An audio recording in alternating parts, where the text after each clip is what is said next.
কোন কর্ম করে গুরু হইয়া ভক্তের মোকামে ঢুকন লাগে, এই কর্মের কথাটা একটু আপনি আলাপ করলে আমরা একটু শুনতাম এবং আমি একটু শিখতাম। কর্ম তো করি নাই, তবে আবার আলাপটা একটু শিখতাম। জীবন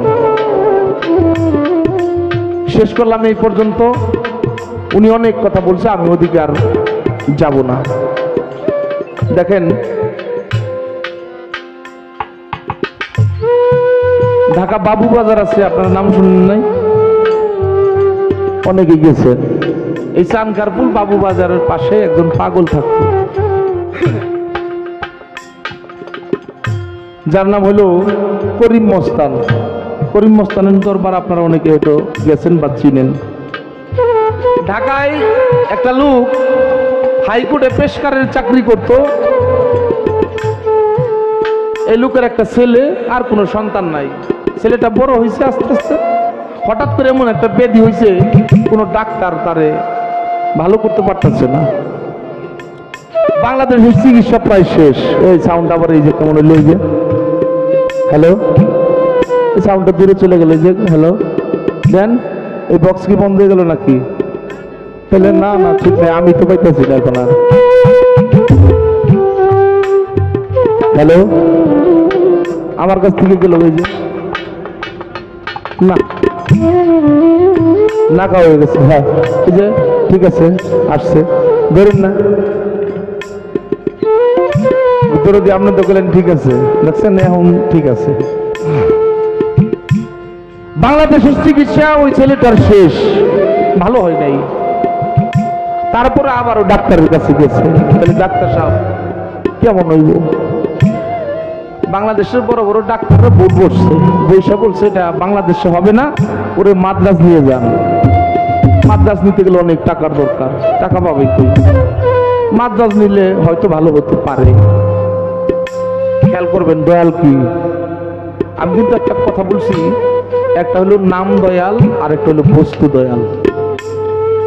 কথাটা কে কতটুকু বুঝছেন আমি জানি না। এর সাথে ভাঙে আর বলা যায় না, একটু সমস্যা আছে। একটা হলো নাম দয়াল আর একটা হলো বস্তু দয়াল। দয়াল কি এই বিষয়ে? মাদ্রাজ নিতে হবে, চিকিৎসার জন্য অনেক টাকার দরকার, টাকা নাই, শেষ।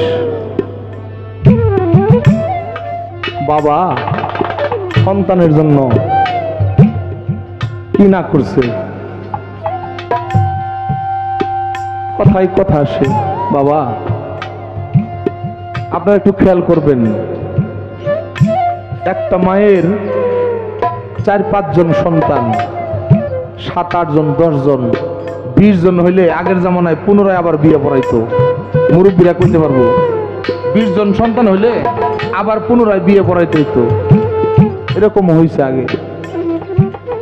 আমাদের এলাকায় একটা মায়ের 3টা সন্তান হয়েছে একসাথে। আমার বাড়ির থেকে 4-5 মিনিট লাগে ওই বাড়িতে যাইতে, এত কাছে। 3টা সন্তান হয়েছে একসাথে, শত শত হাজার হাজার মানুষ দেখতে যায়। সন্তান 3টা হয়েছে মানে একজন যদি একটু কান্না করে আর ওই 2 জনও কান্না করে, 3 জন একসাথে কান্না করে। একজন যদি একটু ঘুমাইলো, ওই 3 জন একসাথেই ঘুমাসে। এরকম যা করে, একজনের টয়লেট করছে আর ওই 2 জনও করতেছে। এরকম হাজার হাজার মানুষ দেখতে যায়। দেখা যায় এক সময় শুয়ে রয়েছে, ঘুমাইছে, তার মায়ের ডাক দেখে একটু দেখাও মাগো, যাই দেখাই দিতেছে। মায়ের কোনো সময় বিরক্ত হয় নাই। কথাটার জন্য বলতেছি, ওই 3টা সন্তান একসাথে মা লালন পালন করতেছে, একটু কোনো সময় বিরক্ত হয় নাই, কারো কাছে পালতেও দেয় নাই যে আমি আমার সন্তান নিয়ে ঝামেলা আছি, তুমি আমার সন্তান একটু পাইলে দাও, কয় নাই। বাবা 5-7 জন, 10 জন সন্তান মায়ে একসাথে পালে, পালে না? এই 10 জন সন্তানের কাছে একজন মা একটা সময় বেশি হয়ে যায়।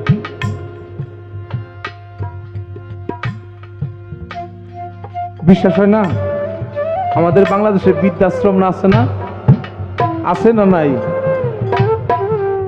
বৃদ্ধাশ্রমে যারা থাকে, সাংবাদিকেরা যে জিজ্ঞাসা করে, মাগো আপনি এখানে আসছেন, খালা এখানে আসছেন, আপনার কোনো ছেলে সন্তান নাই? অনেক মায়ে আসল দিয়া চোখের জল মোছার মুখ ঢাকা ফেলায়। ছেলে সন্তান যে আছে এই কথা বললে আমার ছেলে সন্তানরা লজ্জা পাবো কি কর।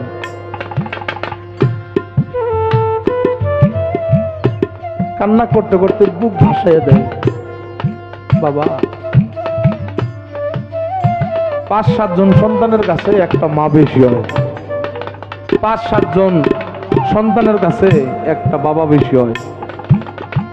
বাবা বৃদ্ধাশ্রমে থাকে, তাই ওই বাবা সন্তানের জন্য টাকা জোগাড় করবে, মানুষের কাছে ভিক্ষা চাইতেছে। ছোট বাজাইও মানুষের কাছে ভিক্ষা চাইতেছে। যিনি হাইকোর্টে চাকরি করে ওনার পোশাক দেখে কি মনে হইব উনি ভিক্ষুক? কেউ দেয় কেউ দেয় না, কেউ প্রশ্ন করে আপনি ভিক্ষা করতে আসছেন। এরকম ভাবে কিছু টাকা পয়সা রুজি করছে, মাদ্রাস নিয়ে গেছে। নিয়ে যাওয়ার পরে ডাক্তার দেখা বলছে, রোগীর কি হন আপনি? উনি বলছে আমি বাবা। আরো কেউ আসছে যে ওর মা আসছে। ডাক্তার বলছে আপনি আমার কাছে আসেন। আসছে ওর মার কাছে এই কথাটা বলা যাবে না, আপনি তো বাবা, আপনি একটু সবল হয়ে থাকবেন, আমার কথাটা লক্ষ্য করে শুনেন। কি? ও হয়তো বেশি দিন বাঁচবে না, কোনো চিকিৎসা এখানে হবে না, ওর বাড়িতে নিয়ে যান। ওরে কিছু খাওয়াইয়েন না তেমন, যদি বেশি কিছু খায় তাইলে ও তাড়াতাড়ি মারা যাইব, যদি না খাইয়া থাকে তাইলে যতদিন বেঁচে থাকে। তবে ওরে একটু খাওয়াবেন, গ্লুকোজ খাওয়াইয়েন, এর বেশি আর কোনো কিছু ওরে খাইতে দিয়েন না।